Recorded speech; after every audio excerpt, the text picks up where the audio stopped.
I'm Ken Doxey, Vice Provost for Academic Affairs. I've met many of you, if not all of you, at other workshops or on other occasions. Let me start with introductions, I guess, and I'm going to start with Gretchen Drew, and I'm going to mention her in part because she is recording us, and so if you don't mind having your voice recorded, feel free to ask questions as we move forward. And if you do mind, I guess we can have a hand signal and we'll figure out how to cut you out appropriately. Tammy Orr helps to assist these things. Tammy's not here today. Amber Schottke is our student assistant. She was here, greeted you at the door. She's working. And what's her name back there? Sonia Runberg is with us to assist as well. Mary Bolton in Academic Affairs also helps with the workshops that we present. Before I start, I want to introduce June Black from the Jordan Schnitzer Museum of Art, who's going to have a few words to say to you.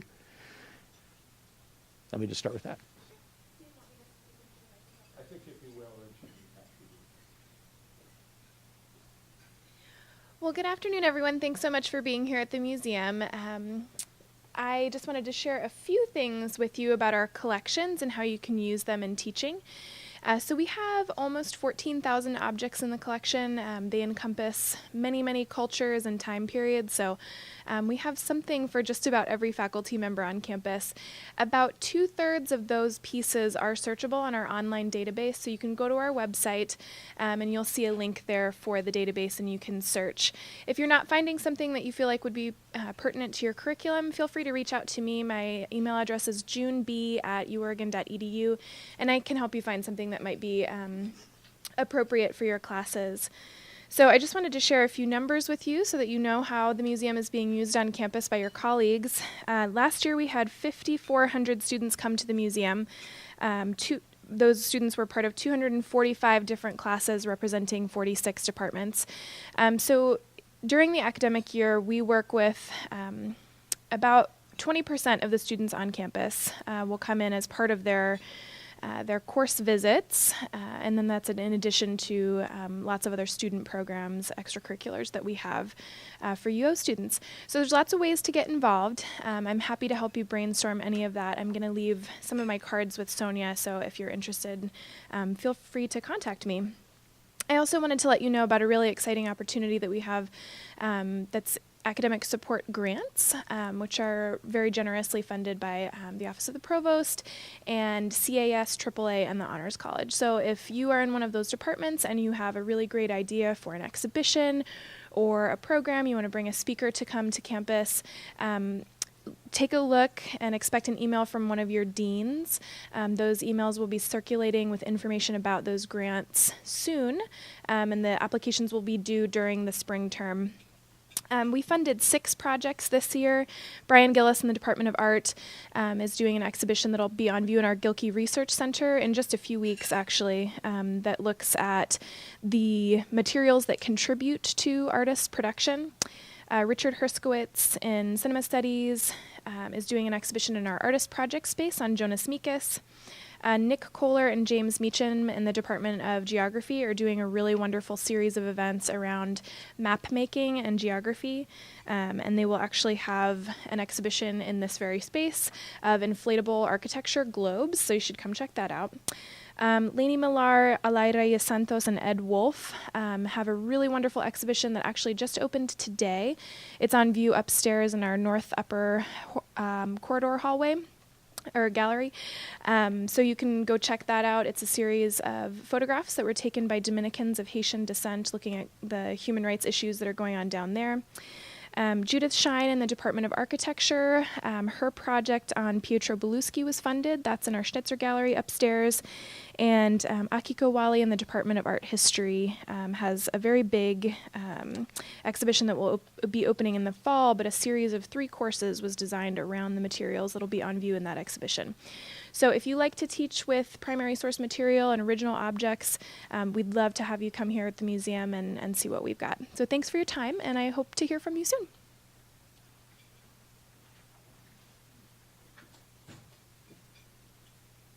Thank you, June. This really is a remarkable resource we have here, and I'll say in addition to being an academic resource, it's a nice haven on campus if I need to clear my brain, I've been known to come over here and wander the aisles a little bit. I look out at the room, I'm reminded of a joke I saw a long time ago in a book about how to be a jerk, which is, of course, required reading if you're going to be an administrator. And it was someone appearing at a restaurant and being asked, table for how many? And there were 2 of them, and they said, well, 17, because we'd like to change seats every few minutes. You're welcome to change seats as appropriate here today. So we're here to talk about the title that was sent around was third year review, and I meant to have a strike through appear in that because this is more generally the midterm review designed or about the review of pre-tenure faculty who are coming up for their contract renewal. So the third year would be if someone has come with no credit for prior service, they are hired with a 3-year initial contract, and during that third year, they undergo a serious substantive review to determine whether or not that contract is renewed to bring them up to a tenure decision, which is typically during the review, of course, during the 6th year.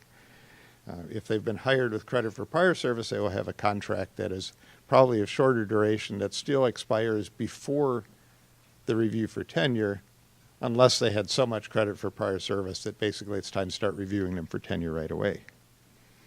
It is a small group.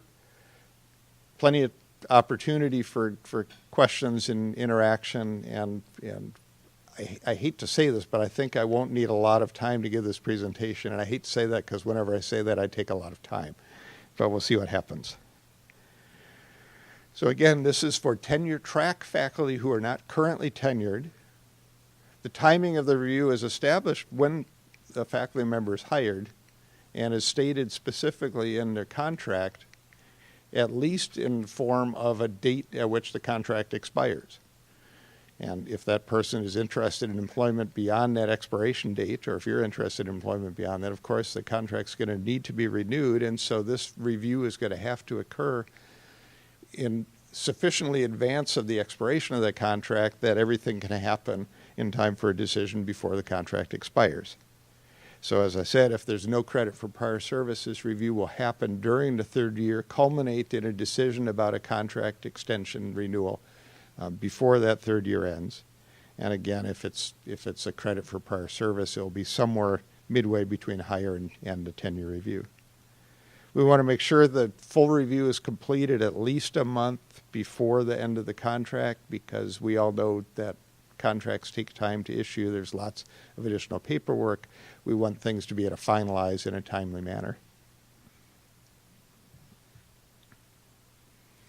To start that process, typically in the fall term, if you're looking at a midterm evaluation for someone this year, it's not fall term anymore, don't worry, there's still time, but you'll want to start moving more expeditiously if it's a contract expiring this coming June. Typically the department or unit head for those colleges and schools that have departments, or the appropriate person at the college level, if there aren't departments, would request materials from the faculty member during the fall term. We'll talk about what those materials are. Put a file together, have that file reviewed by a committee of tenured faculty in the department, or as appropriately configured again if there aren't departments. The committee will prepare a report, and that report is focused, and our discussion today is focused on really a critical evaluation of what the trajectory looks like for this candidate leading to a tenure decision. The department head or unit head prepares an independent report and recommendation. To that extent, this looks like a promotion and tenure case, in that the departmental committee and the department head don't have to agree. They often do, but there's no requirement that they do. So what does the candidate provide? CV, of course, a scholarship portfolio. This really, it looks like a tenure package from the candidate pretty much, doesn't it? So if they're in a publication field, they'll want to provide evidence of publications that have appeared. It's early. When I went through my third year review, it really is the third year. It's not a 3-year review. It's a review during the third year. Really, you've got a little more than 2 years under your belt. And I felt kind of blindsided. We should try to make sure our colleagues don't feel that way. Let them know from the start how this review plays out in terms of timing. But I was so blindsided that although USC, where I was, called it a 3-year review, I titled my report 3rd-year review and thought I really stuck it to them with that. They didn't even notice, but I was being snide and snarky and probably inappropriate. But it does happen early. And what does that mean? If you're in a publication field, there are some fields where publications are notoriously slow. There may not be anything yet. If you're in your candidate is someone who is planning a book, I'm willing to bet the book's not done by the beginning of the 3rd year. So you could imagine the scholarship portfolio is going to be relatively rich compared maybe to a tenure case with material that is in preparation. It's okay. What we're trying to get is a sense of where this person is at the moment and, more importantly, where they're going. We're trying to predict success at a tenure decision further down the road.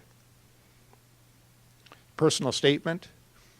It's a good opportunity for your colleague to get an opportunity to write a statement in a somewhat less threatening environment than a tenure decision.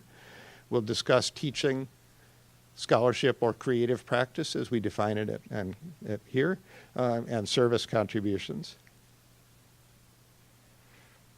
Good opportunity to introduce the notion of a discussion of contributions to equity and inclusion as well. And I should have probably invited Dan Hosang to be here, but many of you have heard Dan speak. And if you haven't, the Center on Diversity and Community, working with the Office of Equity and Inclusion, he's developed some really nice, pithy materials talking about what this statement might look like. What do contributions to equity and inclusion look like? It's helpful, I think, because sometimes we get hung up on the notion of what this is, and our notions are fairly narrowly defined. I had trouble with this myself. Some of you have heard me give other workshops, and I've talked about this. When I saw this new addition to the portfolio under the CBA, I thought, man, I think I'm glad I'm already through the promotion process, because how would I respond to that? And then I started thinking, and my first thought was, well, look at the students I've mentored and what sort of representation is there. And that's certainly a manifestation of openness, if you will, to equity, of awareness of inclusion issues. But this goes way beyond that. And in the end, I realized that my scholarship, I'm spending a lot of time in Johnson Hall, but my scholarship is in the area of green chemistry, curriculum development, particularly focused on making experimental science accessible to people regardless of where they are or how much or how little they may have. And at least I kind of think that relates to issues of equity and inclusion. In fact, I think equity and inclusion are intrinsic to what I do, and I'm not congratulating myself. I'm just noting that for many of us, it may take a step back away from what we do as a fundamental matter of course, who we are and what we do, to recognize that those things are fundamentally issues of inclusiveness. Okay, so feel free, if you have trouble finding those documents, send me an email and we'll hook you up with the materials from Kodak. Yes?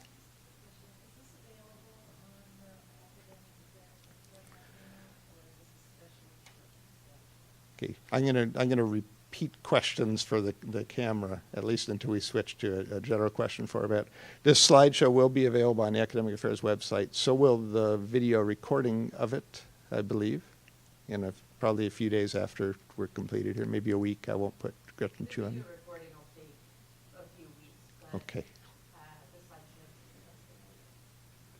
slideshow. Okay.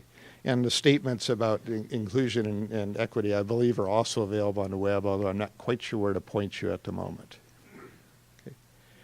The teaching portfolio and the service portfolio, they're defined in CBA for bargaining unit members, and we anticipate that all faculty will provide the same sorts of materials.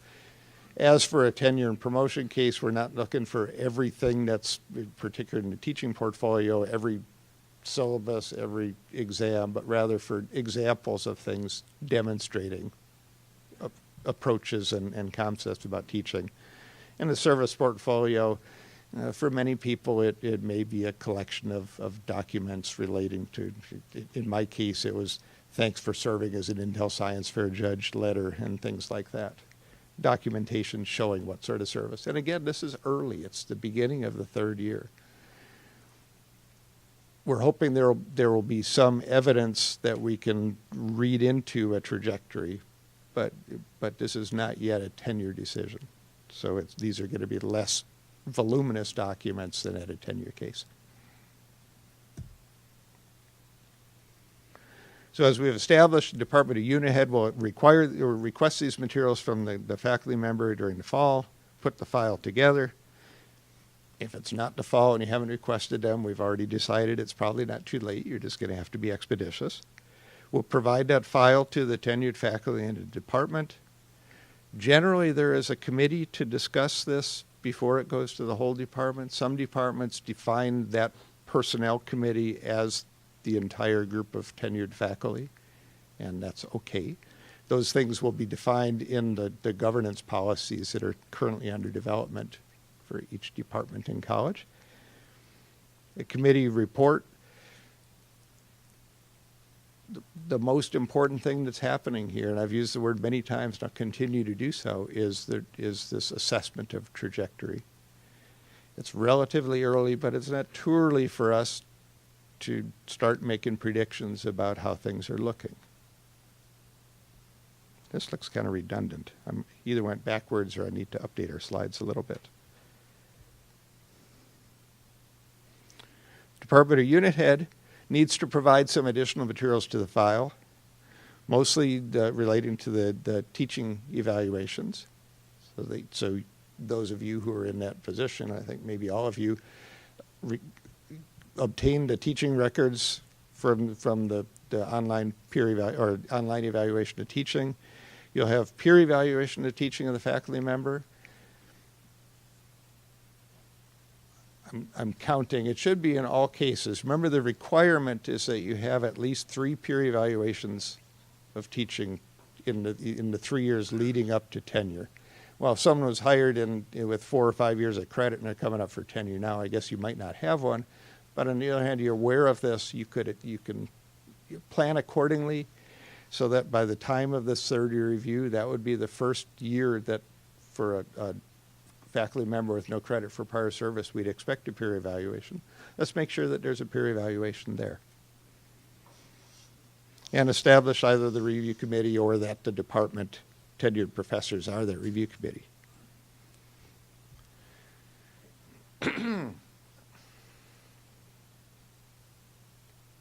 Okay, Sonia's taken a note that we're going to revise these. I'm not quite sure why we think it's so important to tell you that the department head requests these materials. Unless I really hit backwards that time. Nope. Well, we're getting a little more information on each slide. Let's view it as progressive instruction. Okay. I guess the only thing new on here is that there will be a department vote on this by the eligible faculty. Sorry for wasting your time on that slide. Going on from here, this is meant to be a very formative experience for your colleague who is undergoing review, so that faculty member needs to know what his or her colleagues are thinking. And so it's expected that this documentation that's created, these reports will be provided to the faculty member. I'm not worrying about redaction here because this is not a tenure case. We haven't requested confidential materials. These are reports from one's colleagues about oneself. And we need them to be helpful to that candidate, and so they need to be available to the candidate. Your colleague has the opportunity to respond to these reports, typically in writing, maybe providing additional material. Ideally, there's some sort of discussion going on. There's a collegial process. If the committee is concerned about the status of a publication, perhaps they could ask their colleague about the status of the publication before getting to the formal report.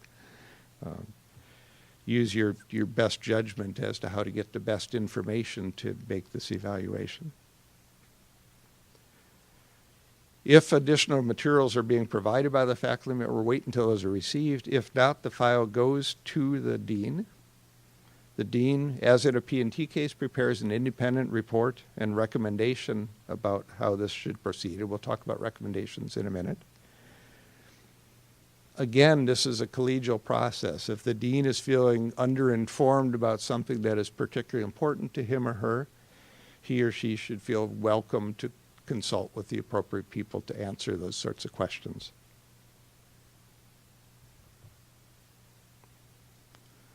The dean also shares his or her recommendation with the faculty member undergoing review. This is a meeting with a faculty member that is related to the issue of promotion and tenure. The CBA isn't particularly prescriptive about this. I'm not sure if that will change in current bargaining or not, but I'll say that it's probably a good idea for the dean to give the faculty member at least 3 days notice of the meeting and explain what the intent of the meeting is, just as would be required for a meeting with the dean to discuss a tenure or promotion consideration. In a P&T consideration, the faculty member, if he or she is a member of the bargaining unit, is allowed to bring a union representative or any representative along to that meeting. Again, I don't believe the CBA speaks to this, but if the faculty member wishes to bring a person along, and that person is always there as an observer, not as an active participant, I would see no reason to make a fuss about that.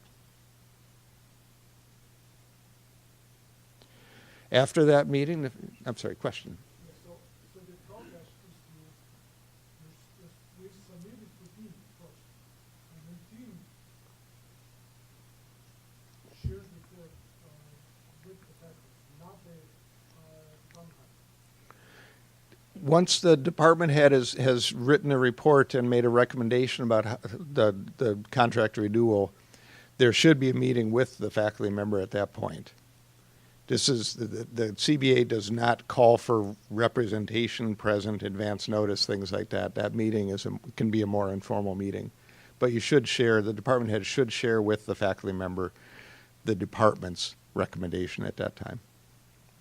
On the file. Yes. Then the file goes to the dean, and the dean provides the same opportunity. Thank you. Faculty member can provide a response to the dean's recommendation as well, or if the dean has asked for additional information, certainly could provide it at that time as well. And then the dean will submit the file to the provost or designee. They will actually go to academic affairs, to one of the senior vice provosts, Doug Blandy or Barbara Altman. And I put in parentheses here, we had a fair bit of discussion about this, and I think this is the right one. Yet the dean is going to propose an outcome of the evaluation. That will always involve a contract of some sort. And we'll talk about the details of how that works. Even in an entirely unsuccessful review, a faculty member at this stage of employment is entitled to some advance notice, so there will be some additional contract that comes out. Most often, the provost or provost designee will concur with the dean's recommendation, and if you've already sent through and have the contract renewal documents ready, it will accelerate the process. In those rare cases where the provost disagrees and is going to have a consultation with the dean and perhaps the department head about the specifics of the contract, maybe you spent your time preparing contract renewal documents that aren't the right ones. So you might have spent a little time doing something that you didn't need to do. But almost all the time you're going to have spent the time doing things that do need to get done, and it will accelerate the process for all those cases. So I think in the end, Sonia Potter and I agreed that it's probably good advice to go ahead and prepare the documents assuming that your recommendation is going to be adhered to. And what that discussion points out, of course, the last bullet is the provost in the end is the one that gets to determine the final terms and duration of an appointment following this midterm review. And it's not required that that be in concurrence with the dean's recommendation, though I can guarantee you that if the provost is thinking about going against the dean's recommendation, there will be a conversation before anything official happens. Again, that's rare, but it can happen.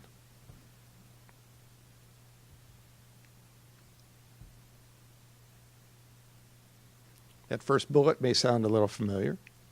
This is the point of the review. This is why we don't give a new faculty member a single contract leading up to a tenure decision. This is an opportunity for us to make an initial assessment as to how things are going. And I'm going to come back in several times and on my last slide talk about why there's value in having this opportunity. It's an opportunity for everybody, I should say. If a faculty member is not on track, let's not wait 5.5 years to tell him or her that. Let's let that information come through louder to clear at a time when there's still an opportunity to make a difference. And if they're doing really well, it's probably good for them to know that too. As long as they don't say, great, I've taken care of that, now I'll spend my time doing other things. I've never seen that happen. For those of you that like technical terms, this is both a formative and summative evaluation. Lauren's looking approving or something. Good. This is a key decision point at which 3 outcomes are possible. The one everyone hopes for is a contract renewal that extends through the date of a required tenure decision. That's the result of a fully successful midterm evaluation. The other end of that spectrum, this could be a decision that we have no confidence that this candidate is going to make it, to the point that we don't think there should be an opportunity for this candidate to reach a tenure decision because we're quite confident that decision is going to be negative. In that case, we issue a terminal, that's a kind of a painful term, we issue a non-renewable contract. This says a 1-year contract, that's true if the person at the time of this has been here 3 years. Actually, the timely notice is phased in based on time of employment. By your 3rd year, you're eligible for an entire year. If you're in your 1st or 2nd year, it's a shorter time than that. Well, why would a midterm review be happening then? Well, it would be someone who had credit for prior service. How often would someone who's hired with credit for prior service as a result of a national search or international search be found deficient in terms of progress toward promotion or tenure a year or 2 years later? I hope that won't happen very often, because if our search was really successful, we have identified someone who's superb. And ideally, having them move to Oregon doesn't change that.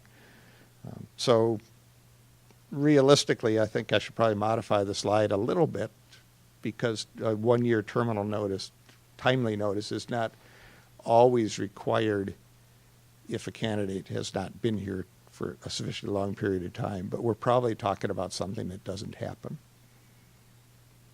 Third possible outcome is somewhere in between fully successful and fully not successful. And that would be a case where we have some concerns off to kind of a slow start.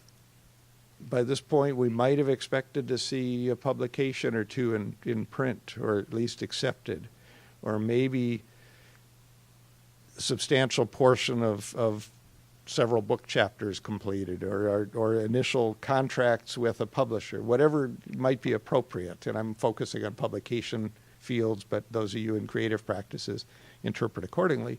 We're a little concerned. Maybe the teaching's a problem. Your research and scholarship's going great, but your students really aren't responding to your teaching. It's a little early, and we typically have light expectations for service for pre-tenure faculty, but it's not too early to try to instill some culture of service to the department or beyond as well. We say we're not sure things are working.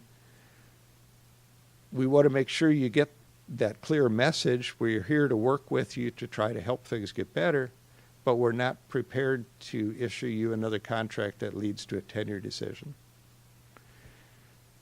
Most typically, this would evidence in the form of a one-year contract extension with the expectation that there will be an additional substantive review, the equivalent of the contract renewal review, before another contract would be issued to lead to a tenure decision. Okay, so 3 possible outcomes. Fully successful is renewal to the tenure decision.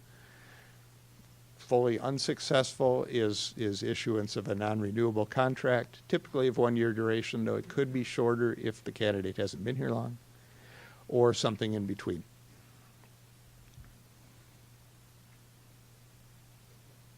Yes? So that the department head has to make the kind of recommendation in this later, or this is totally up to the academic affairs to decide the contract? Yeah, thanks for asking. The question is it only academic affairs that would make this decision? No, there are recommendations made, just as in a tenure case. The department committee will make a recommendation to the department head. The department head will make a recommendation to the dean. The dean will make a recommendation to academic affairs. But should we be as clear as those 3 options? Should you be as clear as these 3 options? Yes. I'm trying to think if I should flesh that out more, but I think yes is the answer. This is the opportunity. Okay. This slide reiterates maybe slightly different words, but it summarizes what I've just talked about.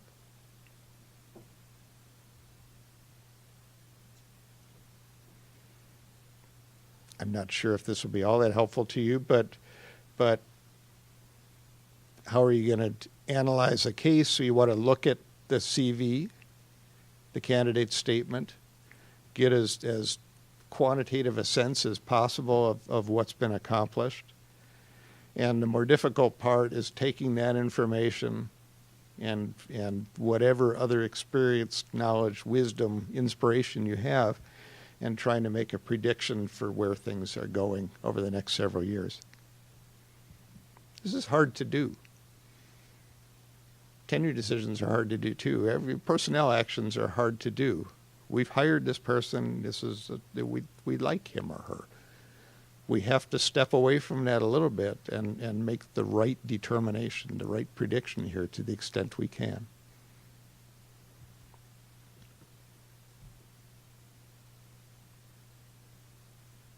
Maybe I can help you a little bit with these final couple comments. We see all 3 of those recommendations made at the department level from the dean and in the final decision on the contract renewal from academic affairs. If you find yourself thinking about a case where it's just not working and you're talking about a non-renewable contract, it's painful, but you're not the only person that's experienced that pain. Is there a question, or are you stretching? Okay. Okay. Okay. So we do see all these outcomes. We see a 1-year contract renewal with a new review. We see renewal to tenure decision, and we see the terminal contract. You've already read ahead, so and this is really, if there's a single take-home that I try to do from this workshop, is to acknowledge that it's really hard for us to talk with a colleague and say, we think it's time for you to do something else. Whether it's, we don't have to decide what that something else is, although our colleague may well want to engage that conversation. Is it that you're a really superb teacher and your students absolutely love you, and it's clear that you love that to the point that you haven't written any papers, or you haven't attracted any graduate students, or there's the other side of the coin. Here's the strongly positive thing I can say. Here's the problematic part from the perspective of an AAU research university. Maybe this is someone who you would love to see teaching at a teaching-oriented college, where a research expectation is diminished or not present at all. You could provide the most remarkable recommendation for someone for that sort of position, even while thinking that the person is just not working in a position here with the expectations here. It's really hard to say these things. It's really hard to say them 3 years later when you're recommending a denial of tenure. Okay. And I'll tell you that in a denial of tenure, I get to talk to those people too, because they're generally interested in pursuing whatever grievance or appeal recourse they might have to appeal a negative decision, because getting told no at tenure is really hard. Getting told no at promotion to full professor is not very fun either, but at least you haven't lost your job. You know, it's a big deal getting denied tenure. I'm willing to say that I have never met someone who was denied tenure who enjoyed that process. So however painful it is for us to be honest and recognize, you know, maybe your conversation includes something like, we might be wrong. But this is what we think, and this is what we're going to recommend. And we really wish the best for you, and if the best involves you're nailing a job at a school that we all recognize is better than us, and you just kick it and make us feel bad. I would feel good if you make us feel bad. But this is our best recommendation, and you're making it at a time where the intention is to help the person find what your professional judgment and that of your colleagues is the best place for that person. We experience this in a smaller level with our graduate students when they go through candidacy. Chemistry's standards for its graduate students have changed the 26 years that I've been here, and early on, as standards started to improve, I had the honor of being the chair of a committee that was the first committee not to advance a student to candidacy for their PhD in a fair number of years.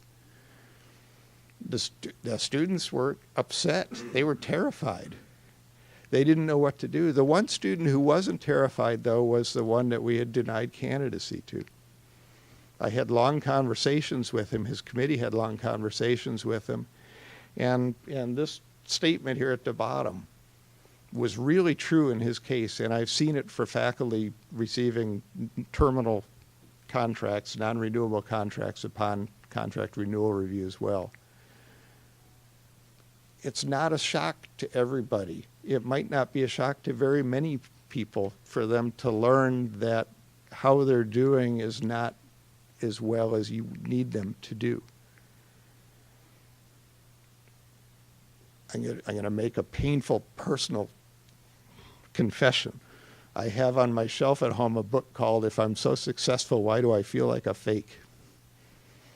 People have written books about this stuff.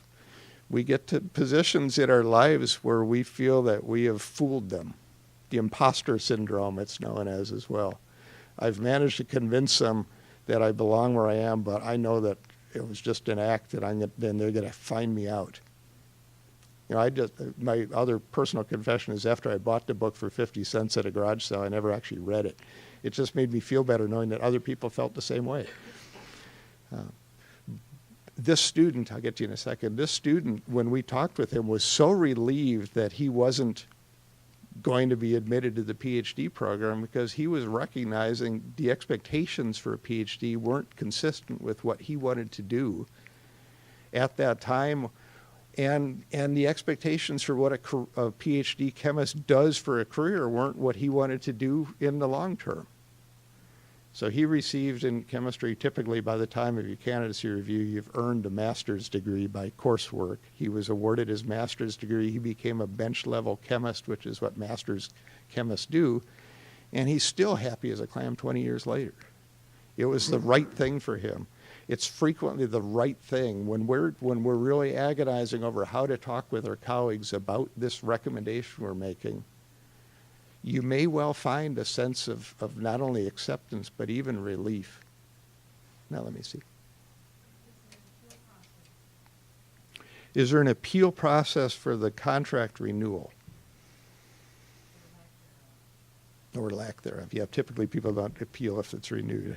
But I don't believe so, but I'm going to need to, I'm embarrassed I don't have a strong answer to that question. I'm going to need to explore it to make sure my answer is correct. But I believe I am correct in saying that this is not an appealable decision, unless there is reason to believe that the decision or the recommendation was, well, this is a decision we'd appeal. If it's grounded in something that's not allowed, prohibited, discrimination, for example, then that would be an appealable thing. But the academic judgment about the contract renewal is not grievable to the best of my knowledge. If I turn out to be wrong, I'm going to get in touch with all of you to tell you that.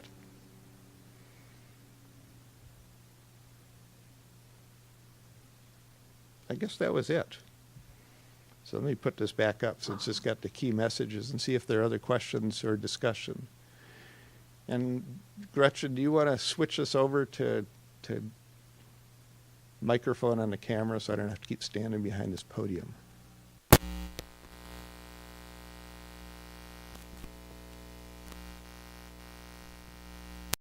Alvaro is going to have a gorgeous one. Could you address the disclaimer, please? Address the disclaimer on the slide deck. Yeah. Could I address it by saying I don't really like it, but I'm told I should include it? We do the best we can in these workshops to convey information as accurately as possible, consistent with all appropriate laws and agreements, including the CBA. So the only thing I would have pause about today, and I've already put my disclaimer on that, was my answer to your last question. We used to not put the workshop slides, I'm going to give you the rationale behind the disclaimer now in part. The workshop slides we used to not present on the Academic Affairs websites. We were concerned that you take the slide in the absence of the connective tissue of the discussion, and it might be possible to reach a conclusion that's either erroneous or that seems consistent with what the slide says, but it's because the slide wasn't written well. So because of concern about that, we said, well, we're not going to put the slides up. It's just asking for trouble. So many people were interested in having the opportunity to look at these slides, especially after my workshops. This one's not so bad, but I know how to make good PowerPoint slides, and I don't always abide by that because sometimes what I'm creating is an online resource. It's more like an e-book than a PowerPoint presentation. I'll have so much information that I don't expect anybody to possibly capture it all in person. And so I'd like having those slides available online. And now we do that as a matter of course. We capture the video as well to provide the connective tissue. I don't know if anybody watches the videos. Sometimes I hope not, at least when I'm the one who's talking. But it's there to provide context for the slides, and the slides are there. And more often than not, maybe all the time, the slides are interpreted correctly. But that's why the disclaimer is always there. Yes? Can you go back this slide I want to see and the process, the one page I want to read. Sign another note, let's get rid of the last transitions in this presentation.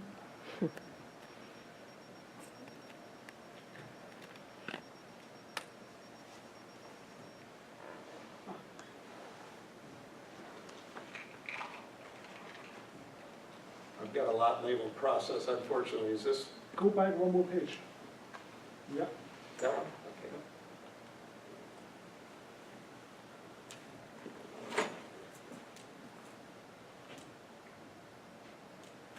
Okay. Yeah.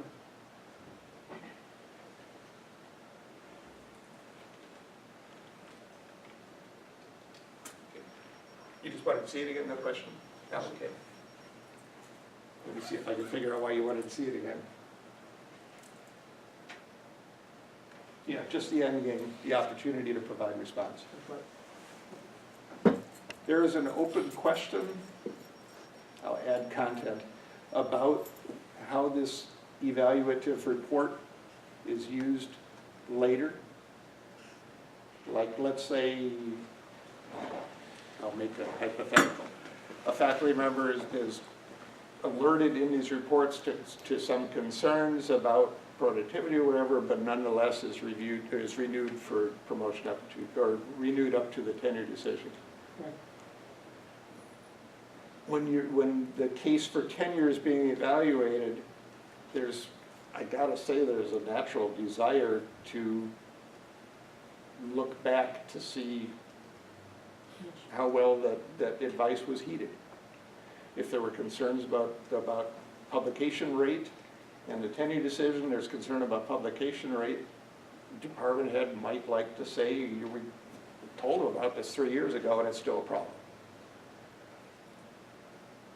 Whether this report can be accessed that way or not, the report is not a formal part of a promotion and tenure dossier, that's clear. Is it part of a personnel record? Certainly. Is it part of a personnel file? Am I proud of the fact that I know the difference between a personnel file and a personnel record? Maybe not, but there are differences.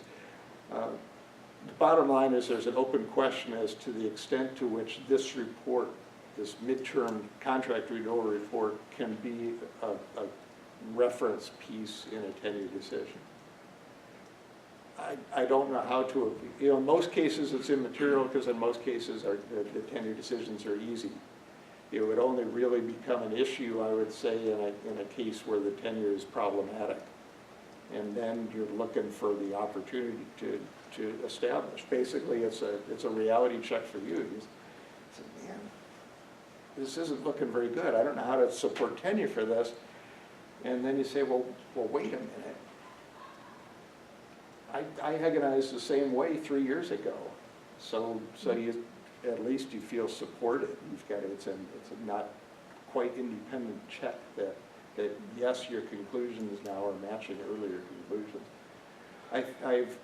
I've asked that this issue be explored in the ongoing events related to renewal of the CBA, and so we may have some additional clarity for that once bargaining is concluded. But in the meantime, it's clear that you can't be told ignore the outcome of the midterm evaluation when you're in tenure evaluation.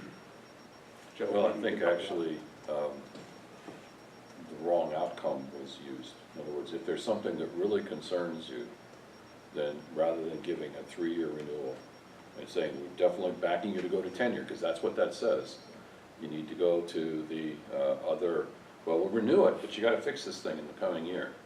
And if you don't, so essentially, I can see why, that's why there's the open question, because you said, well, even independent from this concern, we're going to let you go up for tenure, all right? And if it's really concerned to the department and to the department head, that's the wrong decision.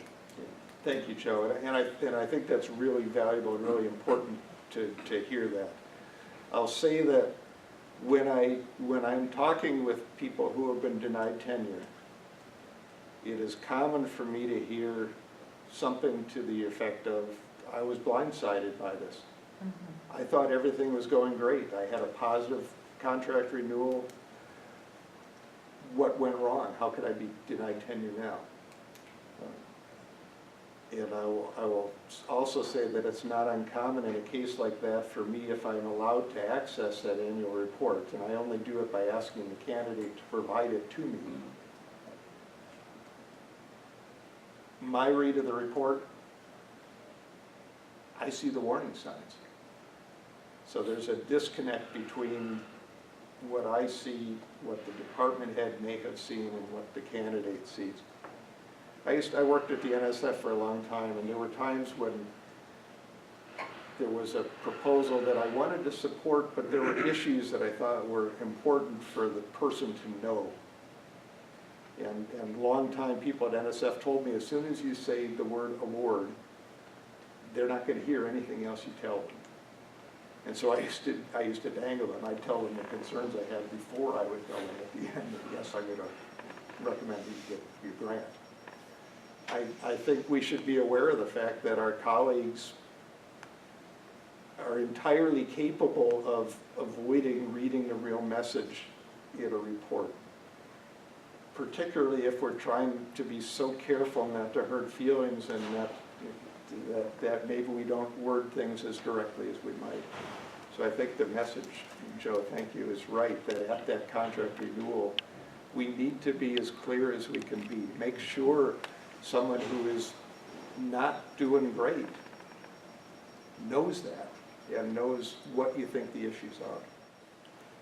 So if we give someone a 1-year contract review, and the next year we repeat the whole process. It's not Correct. called a 3rd-year review, but it's called a mid-term review. Correct. Or a contract renewal review is it's the most descriptive way I can think of defining it. Yeah. And how would that review turn out? You know, realistically, there's 3 possible outcomes. You could renew up to the tenure decision. You could say that's it, or you could do another partial extension. There starts to be a limited amount of space and time in there to fit in another review before a real tenure review. And if after a serious warning, a year later, all the serious warning signs remain, then you probably ought to be having a real serious thought about how things are going. But technically, there'd still be 3 possible outcomes. Realistically, probably 2 of them are used more often. But we are now, every new faculty member gets a mentor. I lean on the mentor, make sure that you know what we're looking for, you know what's going to come up in 3 years. Make sure that you're communicating this with the individuals, because they should not get blindsided at 3rd year. They really ought to be hearing, you know, you need to do this from column A, and this from column B, and this from column C, and then the trajectory is more and more of that as you're working your way up. And as long as that communication is going on a regular basis, then there really is no reason to have this blindsidedness at 3rd year. And honestly, the being blindsided is the one thing that bothers me the most. If there is, I don't know that I've seen one, but if I were to see a case where you're right, everything that you were told up to this negative tenure recommendation said that you were doing great, there's a problem there. Again, I haven't seen that. Interesting suggestion. You came into office with faculty at various stages of development. All of us did, I suppose. Maybe that's good advice for a department head or for a dean to be aware. Maybe it's offensive for me to even suggest that I should suggest this rather than just knowing this, but know who your faculty are. Department of relatively small number, be aware of what people have been told. If you've got someone in the 4th or 5th year, you're about to start preparing a tenure report, pull that contract renewal review and see what they were told. I've done that. Don't be blindsided yourself, yeah. In the first month I was here, I had 1 hour one-on-one meetings with every faculty member, and I said, okay, I want to know everything. What's good, what's bad, because I need to get to know you quickly so that I can do my job. That's great.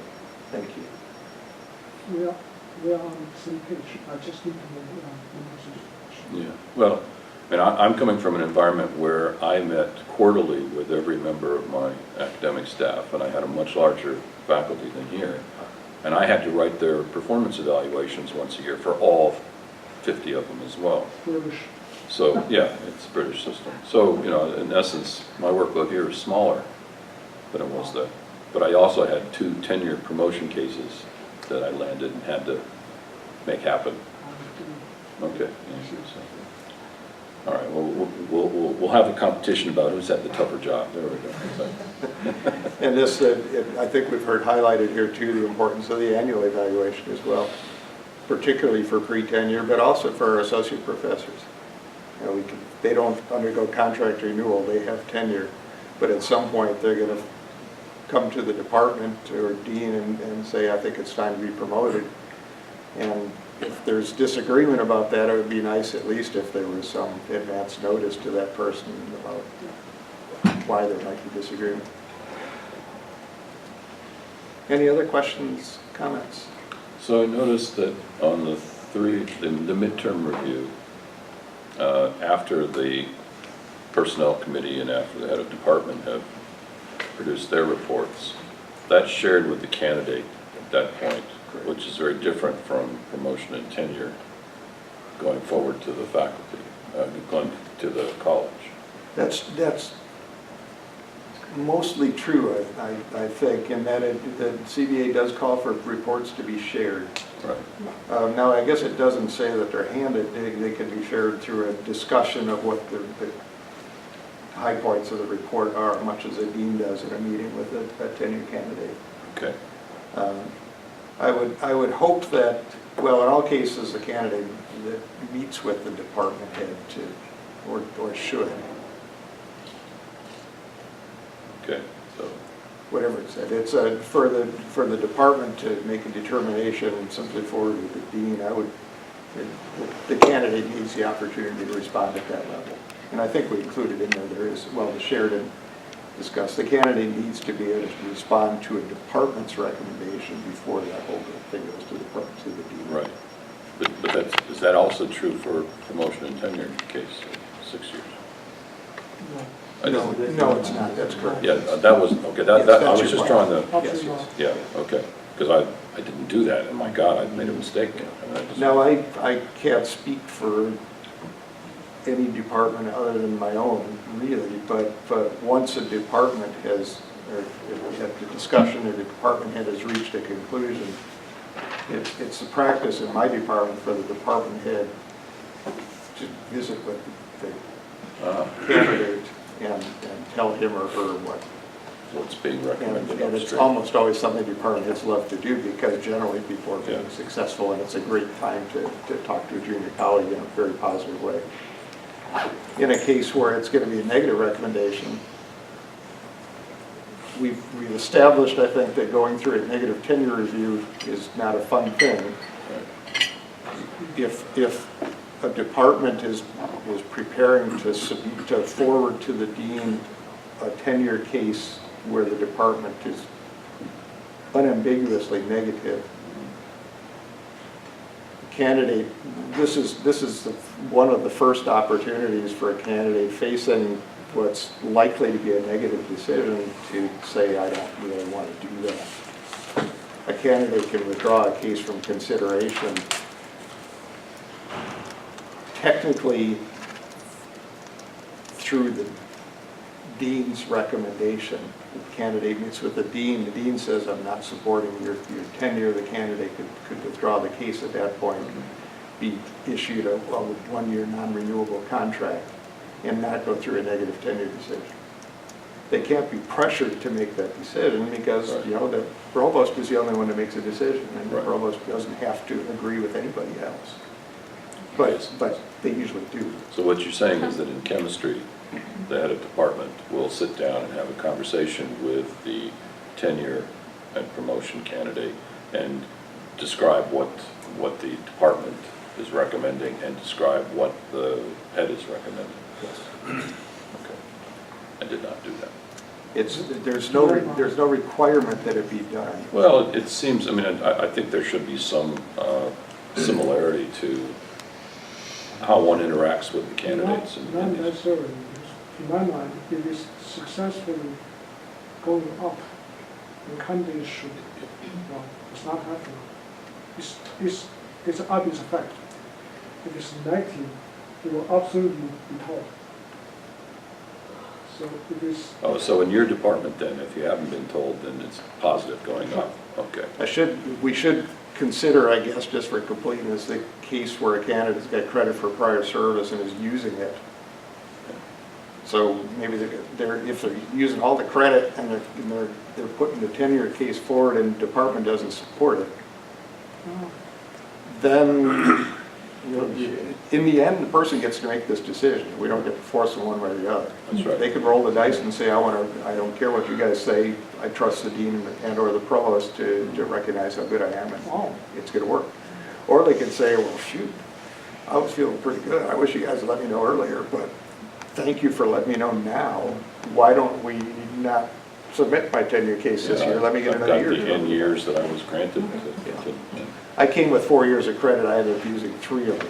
I think I could have used all 4 and I would have gotten promoted. I personally made the decision that I wanted to wait a year because I knew I would look even better a year later. And I wanted the dean and the provost to remember me. for being really good, not for just being okay. So what I'm hearing right now is there is no specific guideline from the administrator prohibit the department head share the department's recommendation with the candidate for tenure and promotion at the time before the dossier goes to the college. That's correct.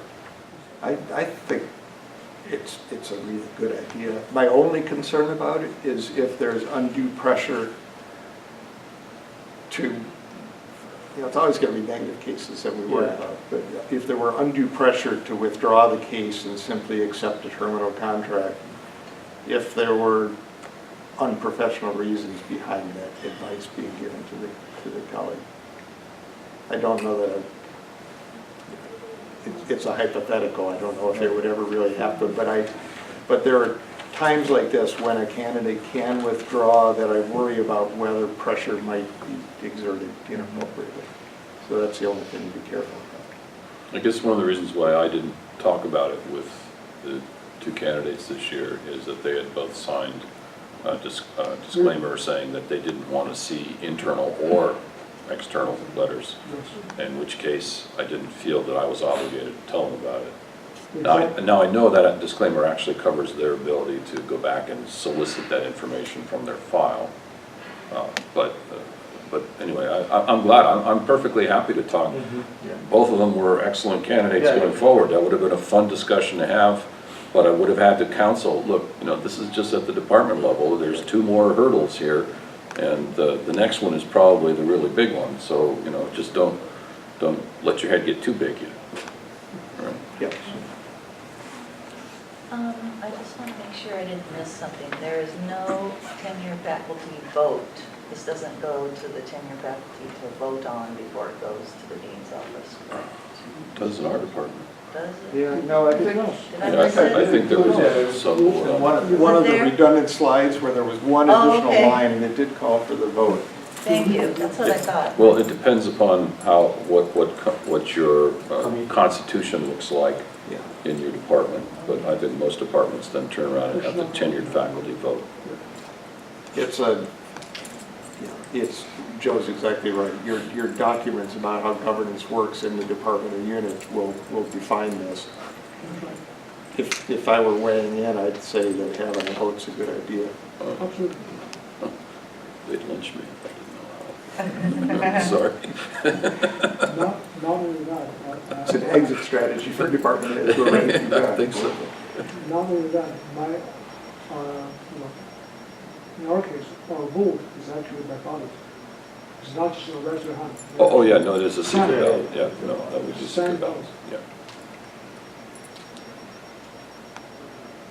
Other observations? I think I hope has been helpful, especially the discussion afterward. All right, well, I'll stay for a little bit if you want one-on-ones, and I'm always available. Thank you.